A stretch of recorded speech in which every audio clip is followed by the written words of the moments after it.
So you say you want to be in a healthy relationship.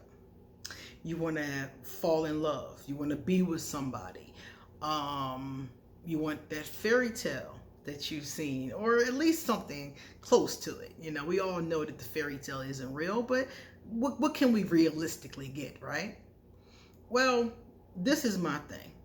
Be careful what you wish for because you just might get it. So today we're going to discuss what it entails to be a partner in a healthy relationship. Nobody ever talks about this. On Ask an Aquarius, most of the questions I get are about dysfunction, toxic relationships. But today we're going to talk about how you can have a healthy relationship. Now, I'm going to tell you right now, they're not easy, but fuck easy, okay?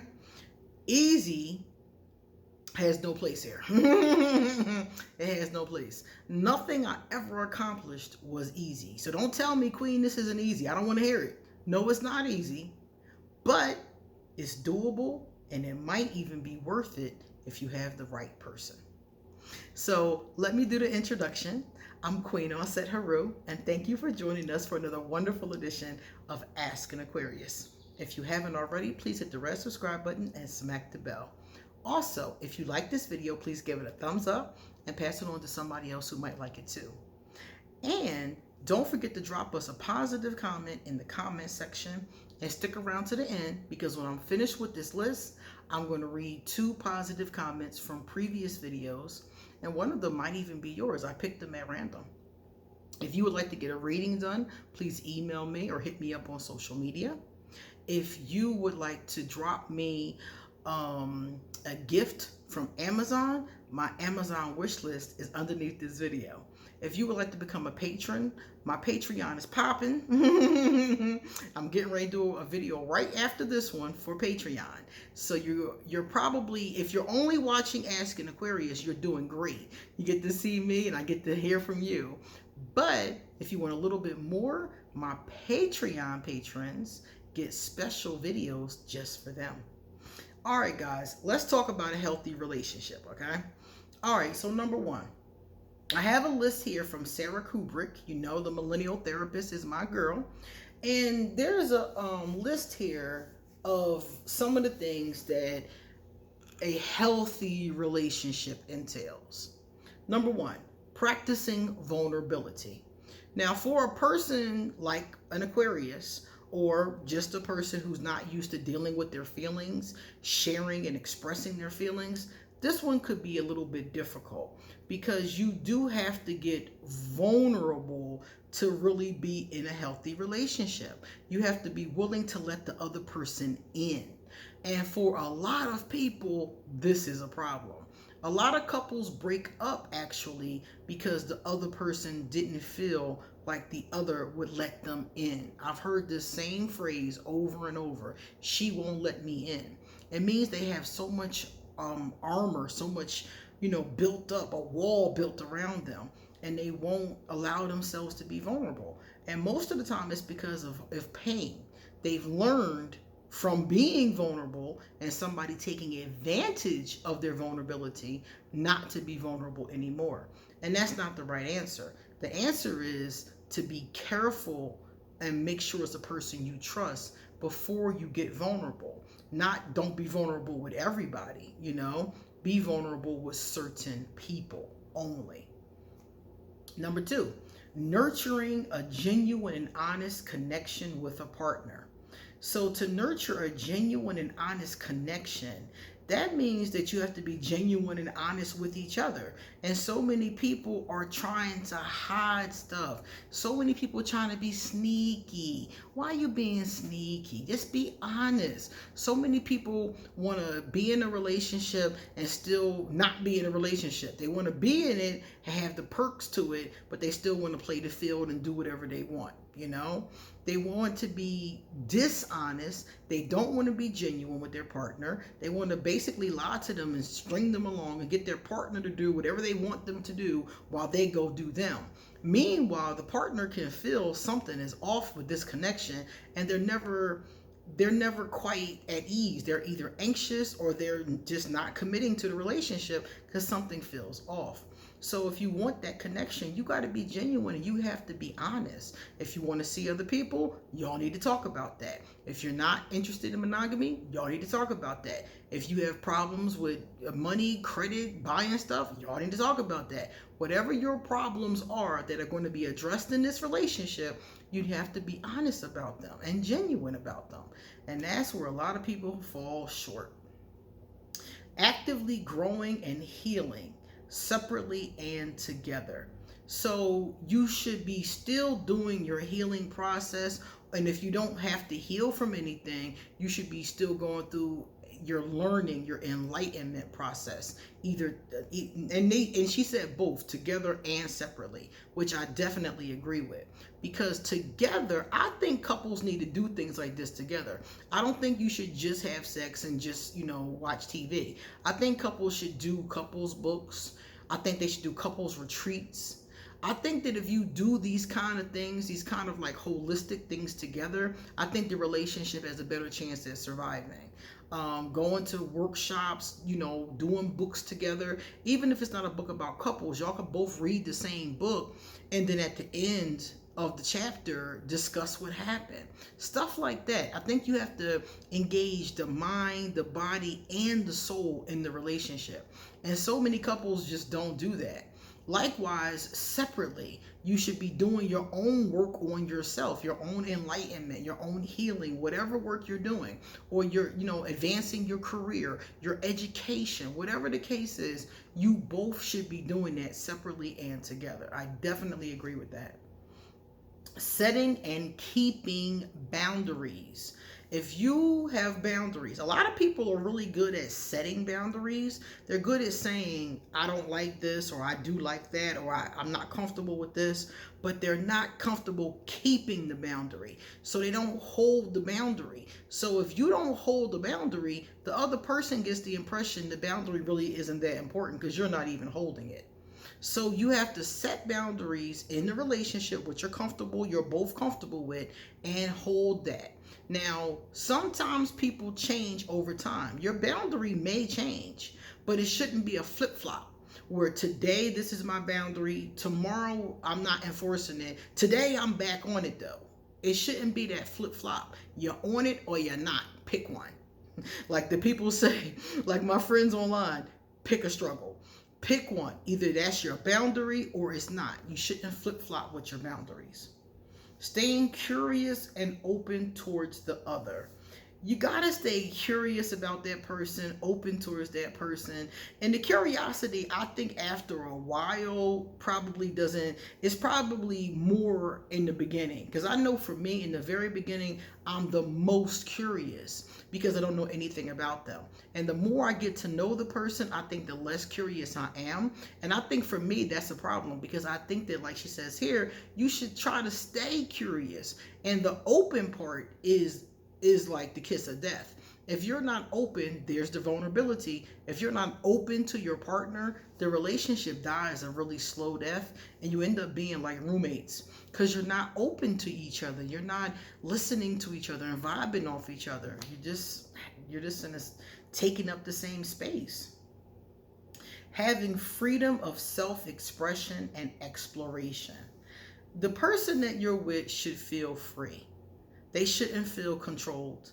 They shouldn't feel jailed or caged, They should feel free. They should feel free to express themselves. One of the things that really bothered me about my ex-husband was we didn't have the same taste in a lot of different things. So one of those things was my clothes. So he would steal and hide my clothes. And I'm like, Doug, like what the heck? So my self-expression at that time was off because I was never sure if I buy this and he doesn't like it, is it going to disappear? And I'm a very selfly expressive person. The colors I wear, the things I do have always been like that. So that really bothered my self-expression, and it kept me from being able to explore things like, what else do I like? Is he going to like that? every time I thought about what I was buying or what I was getting or what I was doing for myself, I had to think, is this person going to allow me to express myself, or is this going to be another fight or another outfit that mysteriously disappears? So we had that problem for a while, and we never really solved it either. It just was a big problem. And then when I met his second wife, she said he was doing the same thing to her. And she was very conservative. I wasn't conservative. So you could make the argument that my clothes might have made him uncomfortable, but she was conservative and he was doing the same thing.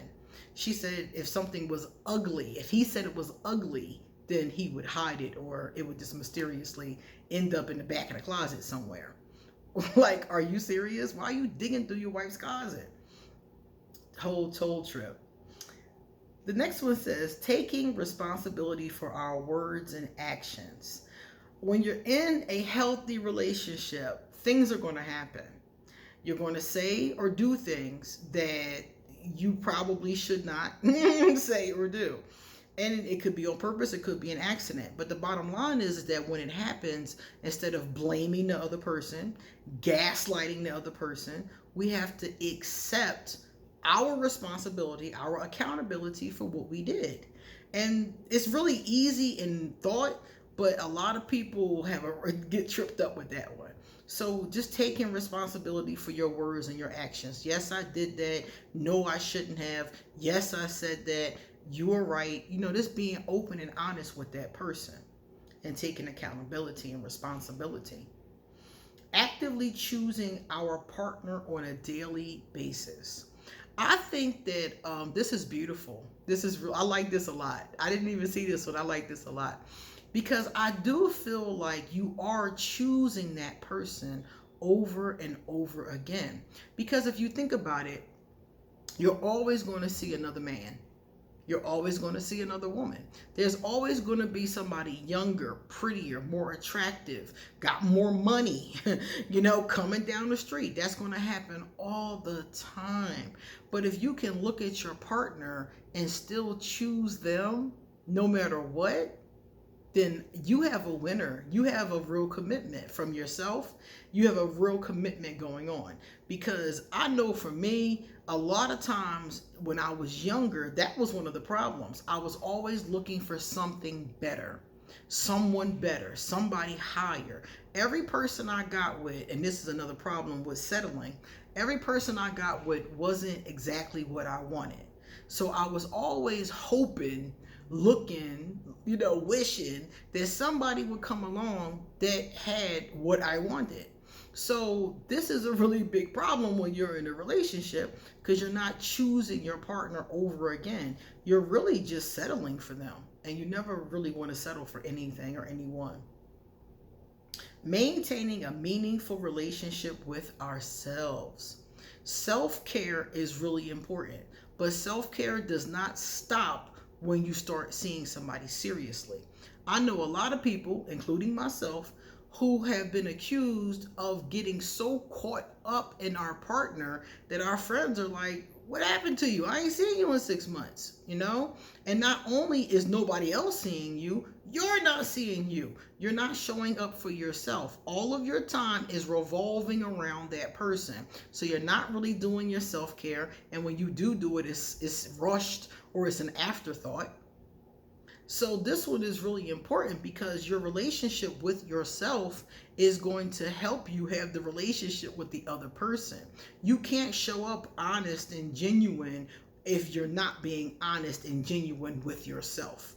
It's just not going to work. Eventually, it's all going to fall apart. Remaining loyal to who we are. If you're a chameleon and you change who you are, your principles. And I'm not talking about because some things do change. I've changed as I've gotten older, for the better actually, thank goodness. But who you are fundamentally, if that changes every time you get with somebody, if your core beliefs change every time you get with somebody, then you are not being loyal to yourself. I knew a Capricorn. Every time she got with a different man, everything about her changed. Her religion changed 4 or 5 times. Her location changed. her thoughts about things, her feelings about things. One minute, she would be very open-minded, because the real her was very open-minded. But if her man says something wasn't cool, then it wasn't cool. She had a good friend that was a gay man, and they had been tight since childhood. If her boyfriend or significant other wasn't, what's the word? If they were homophobic, then she wouldn't hang around the male friend, the gay male friend. And if the person didn't care, was like, whatever, that's your friend, then she hung around them. And the gay friend and me knew each other. And he would say to me, like, are we friends or not? And I'm like, you're friends when it's convenient for her. Problematic, very problematic. So she wasn't being loyal to who she was, to her beliefs. If she had a certain belief, why are you with somebody whose beliefs totally go against yours, and then they force you, or you feel like you're forced, because they might not even say anything, but you feel like you're forced to have those same beliefs that you don't believe in? That is disloyalty to yourself. And it can happen with sexuality, spirituality, all kind of different things. And you have to stay loyal to who you are. The last one, maintaining our own hobbies and friendships apart from our significant other. I think this is this should be in the top 3, because I noticed this with a lot of people. A lot of people get into a relationship, their hobbies, their friendships, even their family sometimes goes right out the window. And they're always with their significant other. And I feel like that's good. It's good that y'all spending time and y'all enjoy each other. That's wonderful.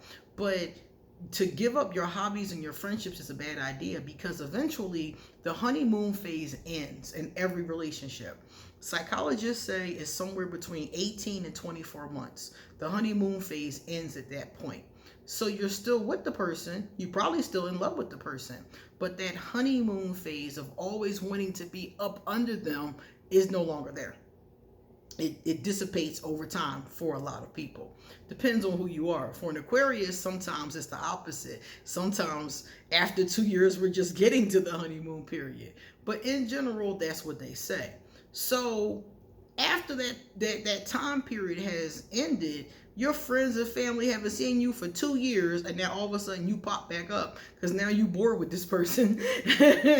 You still love them, but you know everything about them now, and now you feel like you can go back to your hobbies and your friendships. That's not healthy. You should maintain your hobbies and your friendships apart and together. You're going to do couples things, family things. You should be doing both. And nobody said you have to be far away. Your lover don't have to go to Aruba and back without you. But it should be okay to spend the afternoon with your sister at the mall without your significant other blowing up your phone or having an attitude about it. It should be okay for your boyfriend to go watch the game with his boys and holler at you later. I'll see you tonight. That should be fine. And if that's not, that means one or both of you is insecure. And an insecure person is not going to be able to maintain a healthy relationship. So you need to go find out why you're insecure, deal with that, and then try to have a healthy relationship. Okay? And this one I see all the time. I've done this. My friend used to always tell me, my Taurus friend, she still teases me about it, because she's like, yo, when you meet a woman you like, you don't come up for air. You are gone. And she's 100% right. I was like that 5 years ago. She's 100% right. But when I stopped dating at 39, 40, I looked at a lot of those behaviors and I was like, you know what? That was part of the problem, because we weren't maintaining things outside of each other. So it's like, if you do that, when you come back together, you got something to talk about, you got interesting things happening. But when you're around each other 24/7, you start to suffocate each other. So I believe this one wholeheartedly. There should be something else. Even if you don't have friends and you're just going to visit your family or your hobbies even. You might have been into painting before you got with this person. You should maintain your hobbies.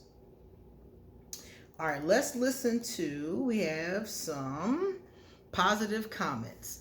This one came from No82. Hey, No. No said, thank you so much, Queen. Happy Mother's Day. Ah, happy Mother's Day. As a single mom, it is very hard to carry the load alone. But women like you, my mother, and so many others I know prove that there's no strength like the love of a mother. We will thrive. Stay beautiful. Thank you so much. And we definitely will thrive. 100%.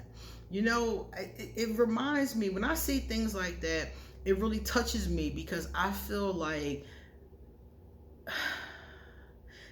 people understand love. When I see this, the word love is what stands out to me. And it's because I think some people look at love as romance, Disney, you know, Beauty and the Beast kind of love. And I like that kind of love. But this is real love. This is the love, the strength that it takes to endure. That is real love, definitely. Christine Vandenbrink. What's up, Christine? How are you? Christine said, happy Mother's Day to all the moms in here and to Queen. Thank you. Thank you so much, Christine. It's always good to hear from you. All right, guys, that was our last one. So it's time for us to get going. You come back soon, because I got so much more to say. See you later.